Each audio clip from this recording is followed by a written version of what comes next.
Alright folks, we're headed to Anchorage, Alaska as guests of the Alaskan BBQ Association to help coach and mentor new teams at the Breakup Shakeup barbecue contest in Palmer, about an hour from Anchorage.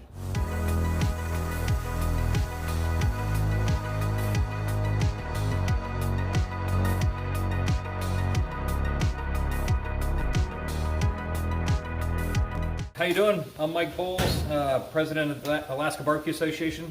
There's my wife with her hands full, Amanda Bowles. And so we are making a nice hearty meal for the night before the competition tomorrow. This is bison meat out of Indian Valley Meats down in India and Alaska. And this is an Alaskan ragu, if you will. So it's a nice meat sauce that we like to make over pasta. And I guess you can say this is we're carbo loading for tomorrow's competition. We're going to eat some pasta, and then before we eat pounds of meat tomorrow. So I like to use zucchini, which is very, very popular in Alaska. We grow zucchinis here, and we'll get, just in our gardens here, we'll get zucchinis that are this big, and that's small compared to some of these zucchinis. Some of these world record zucchinis we're getting at the state fair can be, 2.5, 3 feet and massive. And then this is last year's tomato sauce. We jar a lot of our tomatoes. And this is a marinara. We got a few jars from last year. This will be going in the sauce. So this is a mostly Alaskan sauce here. Okay, so the smoker is not up to temp and it's an electric. I had them shift the ribs from the right to the left. Mike has a backup smoker they can use. I think they might need it. Okay. I don't know if it's going to finish in time because they look raw still. But at this rate, the smoker is hovering around 150. Hi ladies, you guys are having some challenges? Well, we took a shovel and shoveled most of this down and walk on it. Yeah, Okay. Looks good. yeah. So that they can walk and not roll. Hi, I'm Donna. Hi, Amy. I'm your mom. Nice to meet you. I'm Big J, caterer here in the Mat-Su Valley. So we're doing we got whole hog for the People's Choice. This is maybe like a 40 pounder, 35 pounder? I think it's 35. Oh, it's a red wattle? Yeah. Oh wow, this is really, really special. It's heritage breed. It's going to be Heritage breed, super milky. I only Still had red wattle once, This will cook in about, what, 5 hours? I'm hoping, hope so. That's why I took all the bones out so it would cook a little faster. Brought you some muktuk to try. Okay, whale, blubber, and skin. Black part is the skin. So it's a whale with skin. And how big is this whale? It's a special kind of whale. What kind of whale is it? Bowhead. Bowhead whale. Yeah. And only the indigenous people are allowed to harvest it, right? So this is not something that is found. It's very common. No. It's right? a traditional Inuit food. Inuit food, and then they basically live off the whale meat and blubber. Right. Wow, it's a fantastic. A lot of it, walrus, a lot of food from the ocean. Is your family native here? That's Yes. why you were able to get it? Yes. I'm from Kotzebue, Alaska. I haven't gone out on a whale hunt. No. I've been out on seal hunts. I've grew up doing traditional things that were, we set nets out, and that's how we traditionally fish, is with a set net. Okay. So those types of things, yeah. The whole village comes together, and they celebrate. They have a huge celebration, and the whole village comes together and harvests the whale together. We have a little fire on the left going on here. You okay? A little grease fire here? Yeah, a little bit. Okay, sorry, I'm try not to get burned, okay? I have the camera on. Big oh, that's apple cider getting burned here. Woo, woo. Right. Okay, a little bit of grease fire. Right. That's okay. It's a good hog. It's a good hog on any given day here. Donna, muktuk is waiting for you. Whale blubber reveal. Hi. This is very special. I hear you're Jason. I'm Jason. Hi, Jason. I'm Donna. Nice to meet you. Yeah. Thanks for coming up. Bowhead whale. Bowhead whale. Okay. Okay, and that you got the blubber, the skin, and the fat together. So grab a piece and then. Okay, the way you dip it in soy sauce, or both, or one of the two. I just Dip the fat into dip the fat in there and just get a little bit on there. Oh, Oh, come and try. Yeah. there's a nice umami flavor. There's fat that oozes out like 5 seconds into the chew, and it's salty. It's good. And then, like 20 seconds into it, it still has this little piece of the skin that you're kind of chewing on. Give it to teething babies. Give them bigger chunks so that they can just gnaw on it. It's good. Yeah, yeah, it's fantastic. It's amazing flavor. And it's pretty good with soy sauce, actually. Let me try it with the salt next. Yeah. There's nothing wrong with that. No? You try some. No, everybody should try some. This is really good. Hi, I'm Paul from Big J's Barbecue, using some Pitmasters, Harry Soo's Slap Yo Daddy Barbecue rub here. All right, man. Flank steak. Okay, so what is the flank steak for? For the meal or for the? No, we're just making some tacos. We're hungry. This is crew meal, right? Yeah, crew meal. All right. You got to eat good when you're cooking for everybody. That's a lot of food. I mean, how many members of the team are? I think we got like 5 or 6. Here. 5 or 6. Okay, so you feed your crew good chow. Yeah. Got to. They get cranky if you don't. Some St. Louis cut spare ribs here. My little IKEA rib racks that I stole off the internet. Idea. That was pretty cool. A rib rack to hold so I can maximize the space in here for this ugly drum. And the rib rack is from IKEA?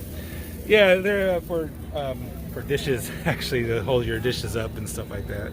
I saw someone that had it, and I was like, that's a great idea, so I had to steal it myself.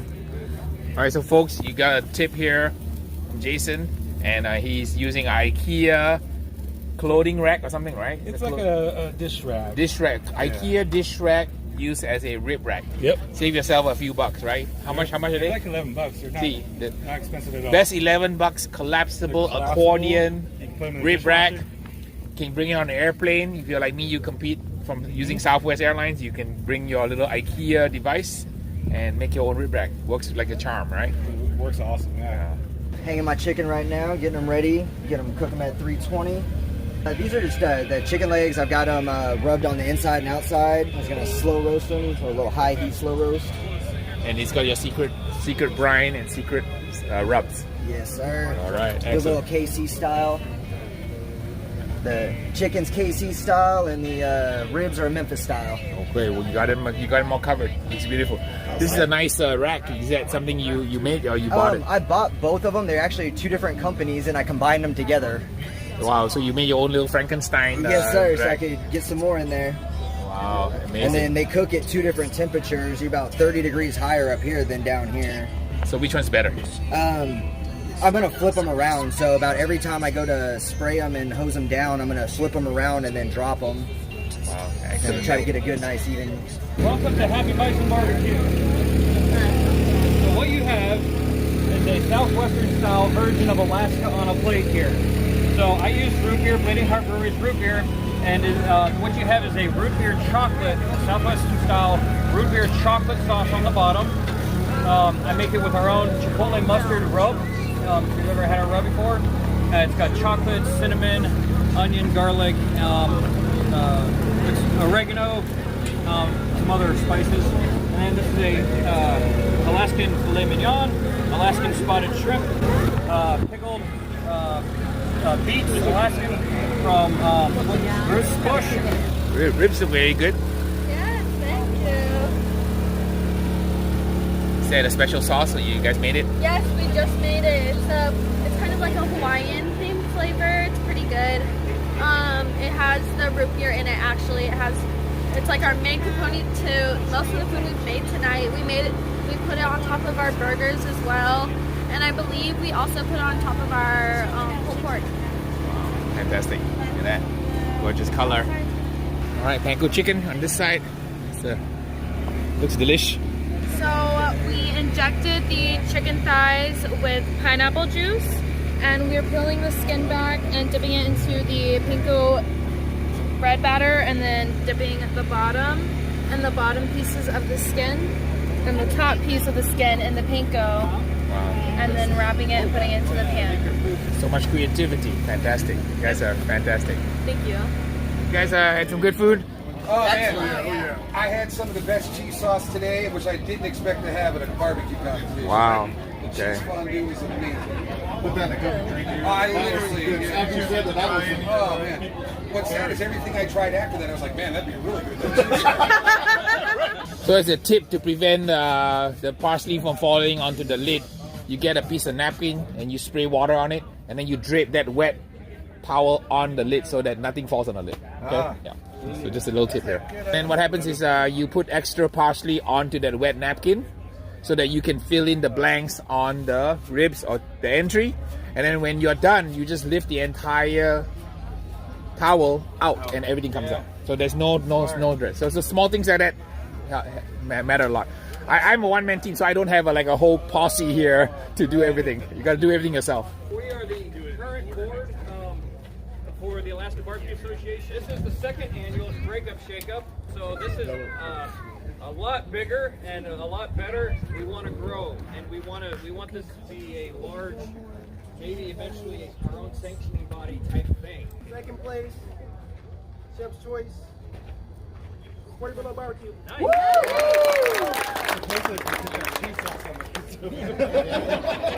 Third place, for Chef's Choice, Pigs People. Yeah.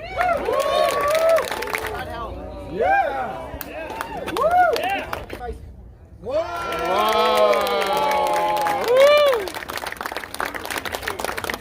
I do want to say I stepped out and used Slap Your Daddy spice rub Time.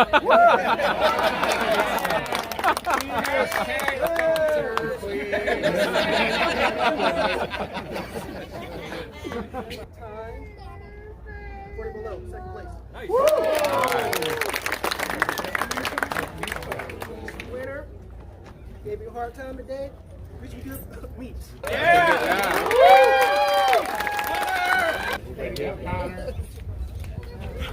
Third place, ribs. Great Neck Barbecue.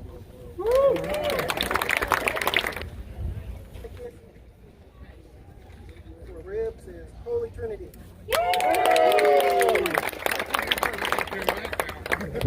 First place, Patriot Barbecue.